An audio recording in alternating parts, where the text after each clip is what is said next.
Primeiro, agradecer muito ao Fernando e à doutora Rosa pelo convite. Uma satisfação enorme ter o calhamaço impresso. Bom, ao invés de falar da atualidade da crítica, né, que os dois falaram muito bem sobre isso, eu vou falar da atualidade do Fernando e da Ana. Eu acho que os jovens têm que trabalhar firme, falar de metafísica, de lógica, etc. Os velhos têm que contar história. Então vai ser um pequeno parêntese que eu vou contar um pouco a história. É impressionante como os estudos kantianos no Brasil, né, têm crescido em quantidade e qualidade.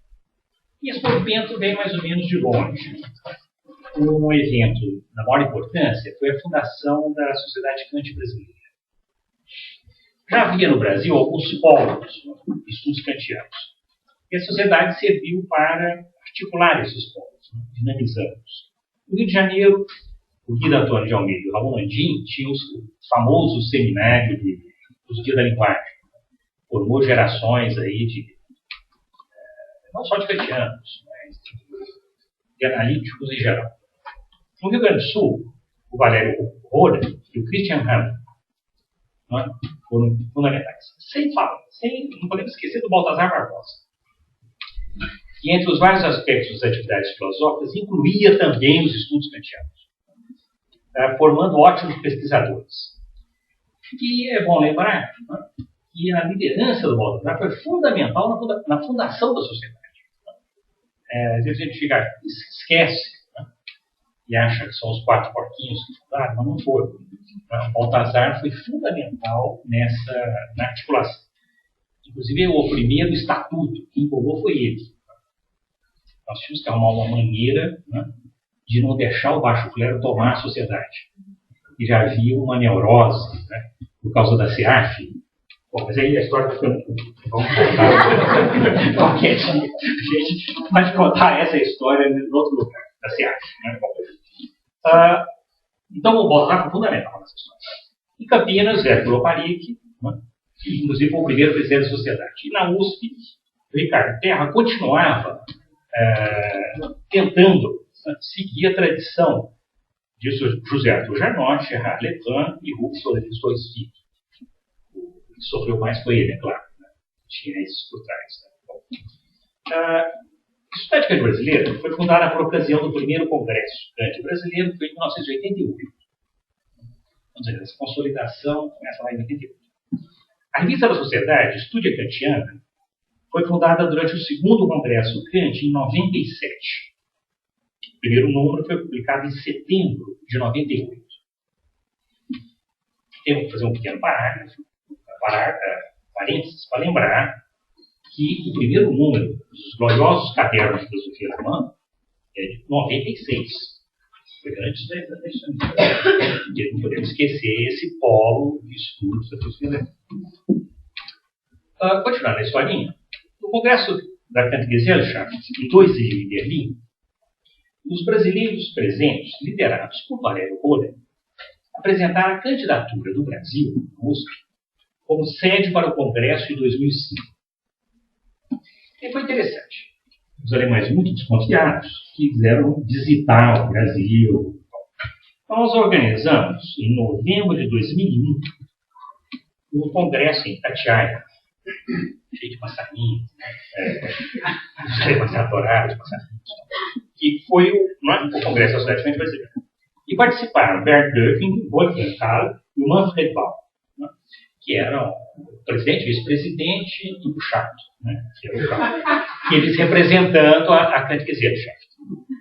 E eles vieram ao Brasil com a missão de avaliar as condições, né, dessa candidatura. E além de participar do Congresso, ficou caríssimo esse Congresso. Nós tivemos que fazer tudo com uma produção simultânea, para eles poderem entender alguma coisa que estava ocorrendo. Bom, e depois eles fizeram uma visita à USP. E a nossa sorte, que na época, o reitor era o Markovitch. E recebeu os dois com aquele ar pomposo de imperador, né? Então a coisa funcionou muito bem. Bom, agora eu acho que a qualidade dos trabalhos que eles viram em Itatiaia foi fundamental na decisão, né, entre Pisa e São Paulo. Quer dizer, se nós participarmos da decisão, parece meio insensato, né, escolher São Paulo. Mas eles escolheram São Paulo no lugar de Pisa. Em boa parte por isso, pela qualidade que eles viram no trabalho. Ora, esse congresso, né, imagina, fazer o congresso da Gesellschaft é realizado a cada 5 anos. E ele nunca tinha saído do eixo Berlim ou uma cidade dos Estados Unidos. Foi 3 vezes nos Estados Unidos e todas as outras vezes em alguma cidade alemã. Nunca tinha sido na França, nem na Itália, nem nada. Então foi uma decisão interessante, né, de sair do eixo Alemanha-Estados Unidos e ir para São Paulo. Então decidiram em 2002 que o congresso de 2005 seria na USP.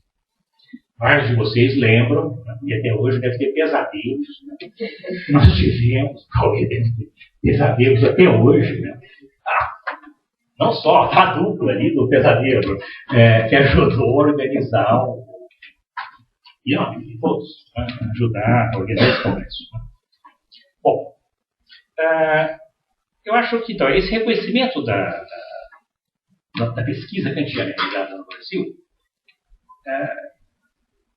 foi muito importante para a gente. Acho que isso foi um dinamizador muito grande, né? E é interessante. Em 2005, o Daniel Pérez publicou uma coletânea, né, de um texto de 4 pesquisadores que ele achou que seriam mais ou menos escolas kantianas. Né? Organizou um volume, né, com 3 artigos de cada um desses 4. O Valério Roder, que ele deu o título de Trabalho Filológico. O Guido, de A Leitura Analítica. Ricardo Terra, de Interpretação Política e Sistemática. E o Zé Loparic, A Reconstrução Semântica. Ficou faltando, claro, né, pelo menos uma outra escola, que é a do Janotti. Mas eu acho que o Daniel Pérez achou meio chato, né, colocar 3 de São Paulo, né, e 3 do Brasil. Então ele acabou não colocando uma falha do volume. Bom, durante o Congresso da Gesellschaft em São Paulo, em 2005, o americano Friedrich Rauscher tomou conhecimento da iniciativa do Daniel e elaborou o plano de organizar uma edição americana. A coletânea organizada por ele, né, Friedrich Rauscher, e o Daniel Pérez, acaba de ser publicada, depois de muito tempo, né, que é o volume 10 da North American Society Studies in Philosophy, né, que é Kant em Brasil. Ele pegou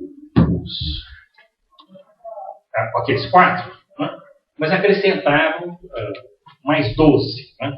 Então, além dos 4, eles colocaram da velha geração, os fundadores da sociedade, João Carlos Couto, João Lantin, Nicolau Rett e o Christian Hahn.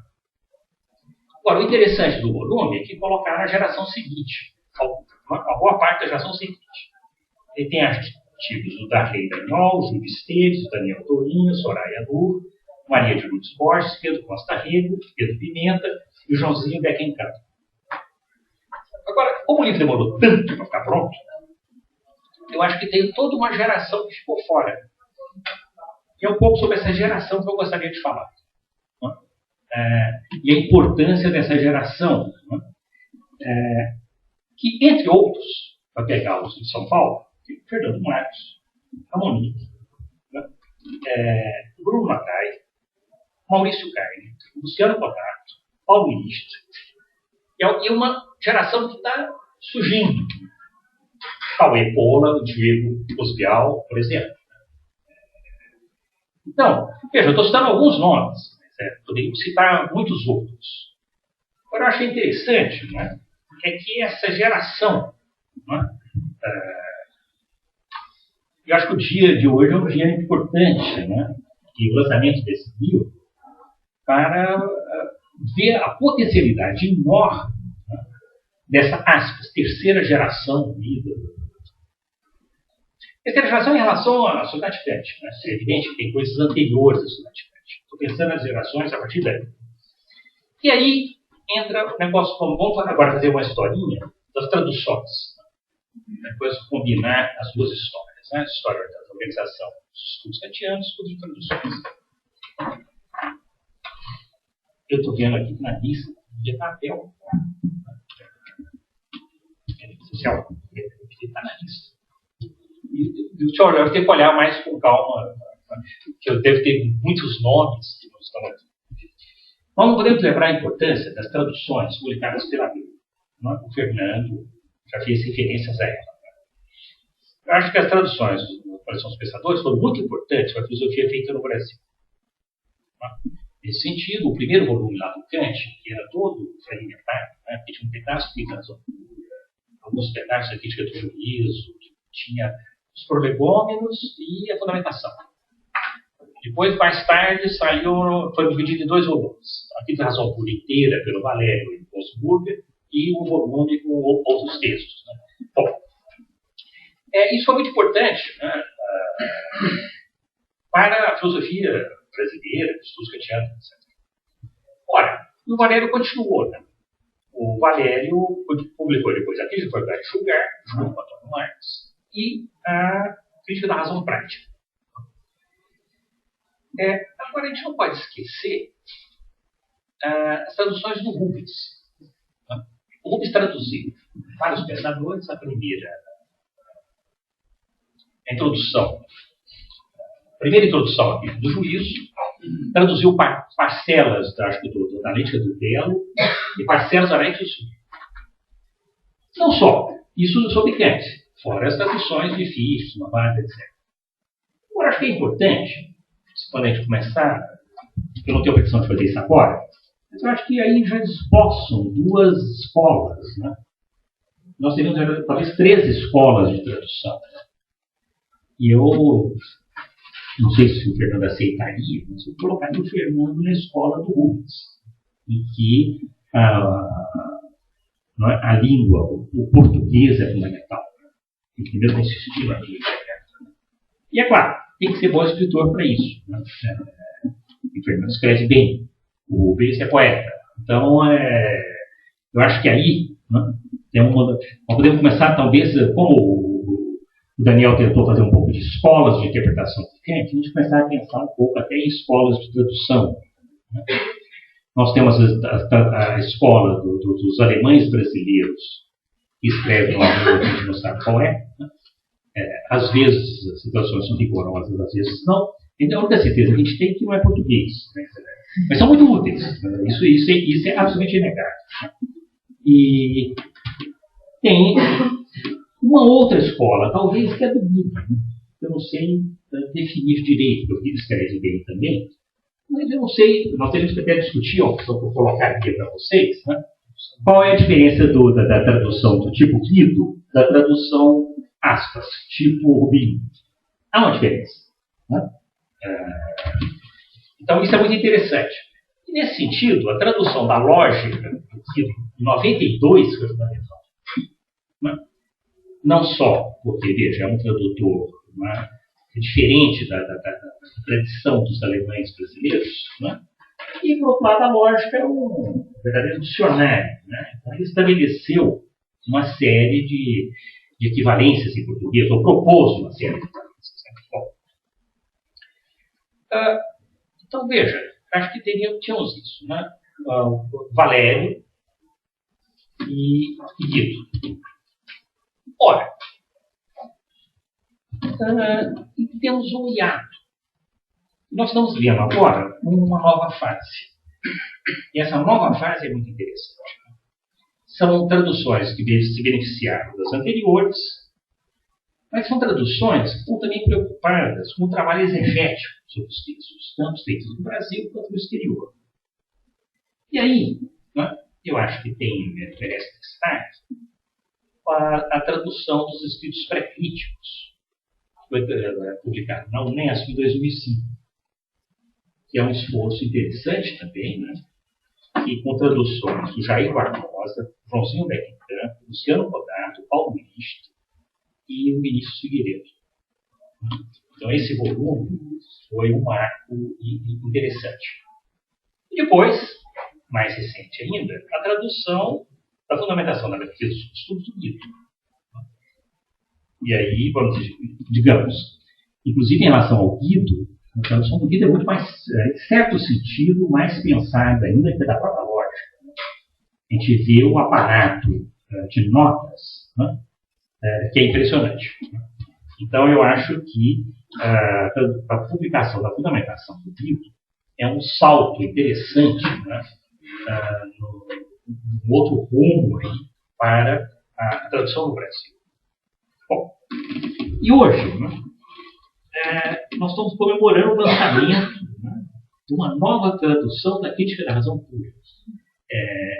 Isso aí, em qualquer país, é um evento. Claro, na França você tem várias traduções, mas cada tradução nova da crítica tem alguns livros que são retraduzidos sempre. Acho que a Crítica da Razão Pura e a Fenomenologia do Espírito são livros que... Quantas traduções da Fenomenologia tem na França? Umas 6. E da Crítica da Razão Pura. Na Crítica da Razão Pura deve estar à venda na França umas 4 traduções diferentes ao mesmo tempo. Então, isso aqui é um evento. Né? Agora, eu acho que é um evento, mas é um evento também de uma geração. É isso que eu estou... eu acho que a satisfação enorme é que tem uma geração. E é uma geração que nem aparece no Cantinho Brasil. É uma geração posterior a esse conjunto. E nós estamos vivendo um momento muito interessante na filosofia brasileira. Inclusive, não só por esse grupo, mas esse grupo já está entrando em novos departamentos. Eu fico pensando como nós vamos ouvir falar muito do Departamento de Filosofia da Universidade Federal do ABC. Inclusive, né, basta ver a seriedade dos concursos que acontecem lá. Né? Não é a maracutaia do meu velho e bonito departamento. Os concursos são ajeitados antes. Né? Então, nós temos sinais interessantes, né, na filosofia brasileira. Bom,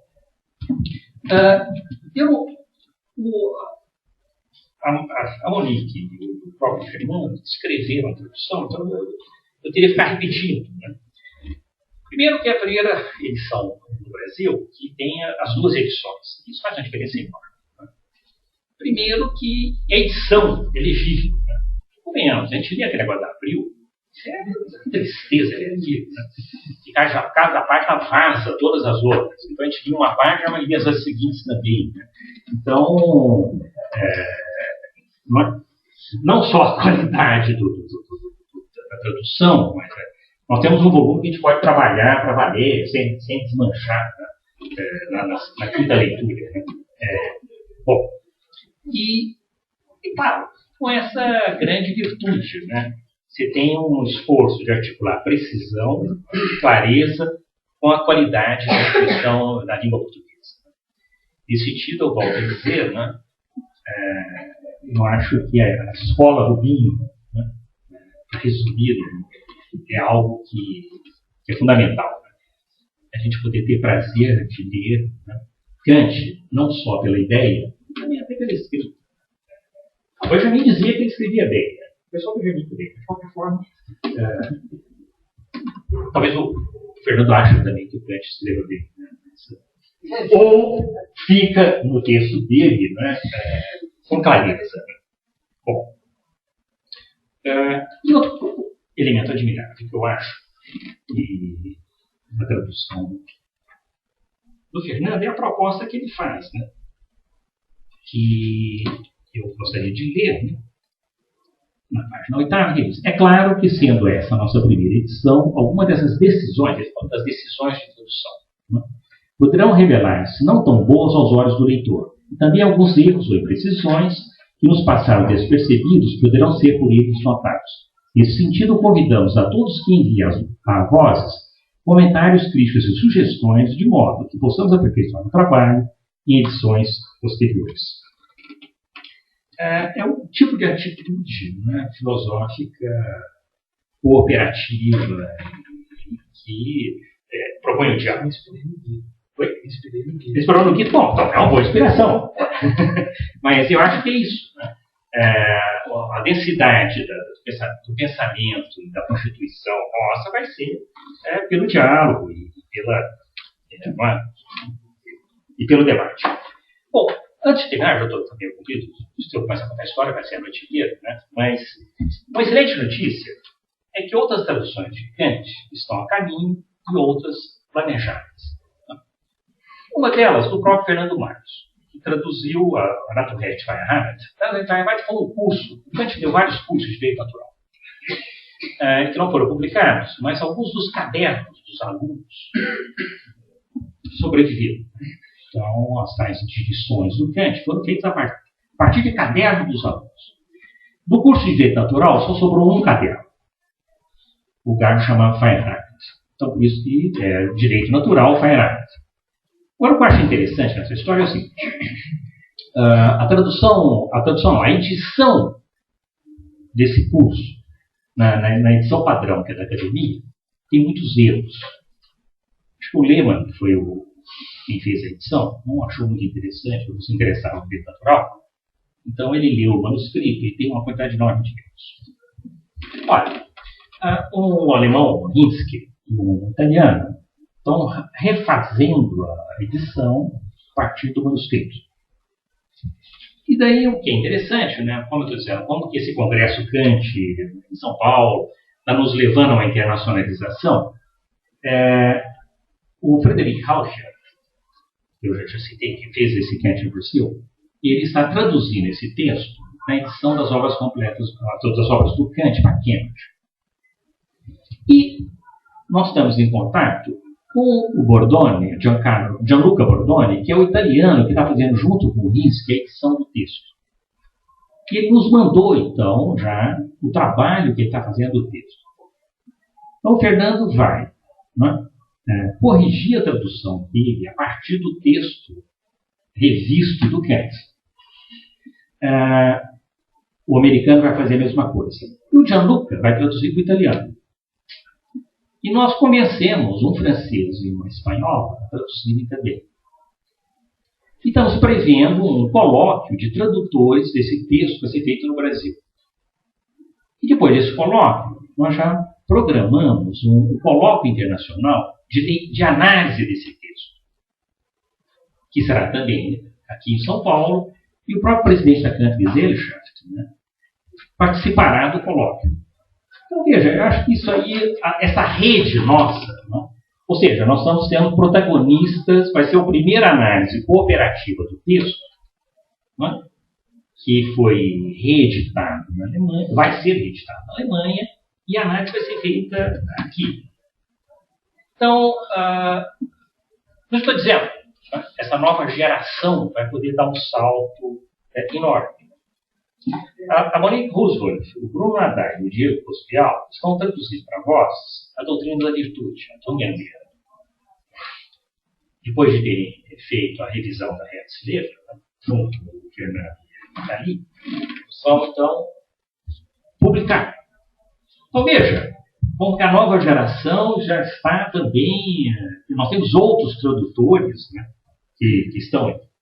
Então, eu acho que eu queria falar da atualidade dessa nova geração de estudiosos do kantismo, e de tradutores também. E dizer que, puxa vida, né, a realização do admirável trabalho do Fernando é o começo, né,